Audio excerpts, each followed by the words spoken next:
Dear students, we are again on the topic the scarecrow. Come to question number 10. It's class 12th English. Question number 10 is in fact the character study of the protagonist Mriganko Babu.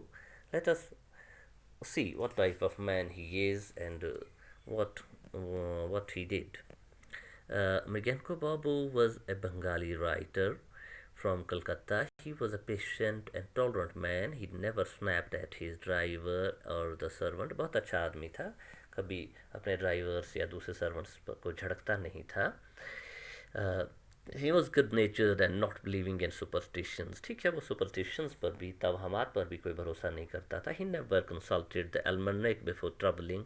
तो कभी सफ़र पर जाने के लिए वो जंतरी यानी जिस पर वो आइजन के हालात के बारे में कभी पता लगता है तो उन चीज़ों के बारे में भी ये नहीं कभी नहीं देखता था. But he was not rational at all because it occurred to him that it would be better to consult the almanac before leaving for Durgapur that morning. लेकिन वो 100% हम ये कहें कि आज के साइंटिफिक वर्ल्ड में भरोसा करने वाला आदमी भी नहीं था, क्योंकि वो उसे अपनी जगह लगता है कि आज सुबह जब वो कलकत्ता से निकला था तो उसे चाहिए था कि वो एल्मनेक देख ले. हो सकता है एल्मनेक में आज लंबे सफ़र पर जाना मना किया गया होता, तो एक तरह से उसे लगता है कि उसे देख लिया होता. हालांकि वो इस पर भरोसा नहीं करता, लेकिन फिर भी कहीं deep in his mind he believes in these things. तो इसके अलावा he also believes the witch doctor who declare Abhiram थी. फिर हम ये भी जानते हैं कि जब विच डॉक्टर ने 3 साल पहले ये कहा था कि अभिराम ने ही घड़ी चुराई है, तो मृगैनको बाबू ने अपने नौकर को निकाल दिया था. तो इसे ये भी लगता है कि वो किसी हद तक तवहमात पर यकीन भी करता था. Mriganko Babu was a highly imaginative writer. He not only started a new plot on his way back to Calcutta, but also completed it as soon as the printed shirt of the scarecrow uh, reminded him of Abhiram.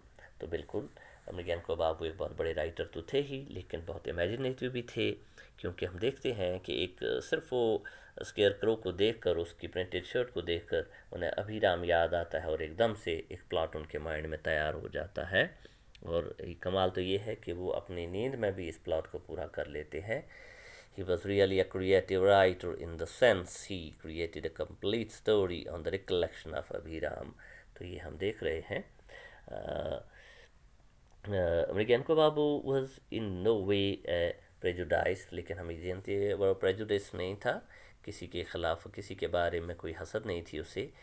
डल डल तो बात ही नहीं है, बहुत ही ज़हीन आदमी था जिसने इतनी जल्दी एक कहानी बना ली, उसे डल कैसे कहा जा सकता है. और बोरिंग पर्सन तो बोरिंग भी नहीं था, क्योंकि वो अपने नौकरों से पसंद करते थे. इसके अलावा एक बिज़ी लाइफ थी उनकी, तो मेरे बोरिंग की तो बात ही नहीं है. उनके बार बार उनको बुलाया जाता था ऑन डिमांड.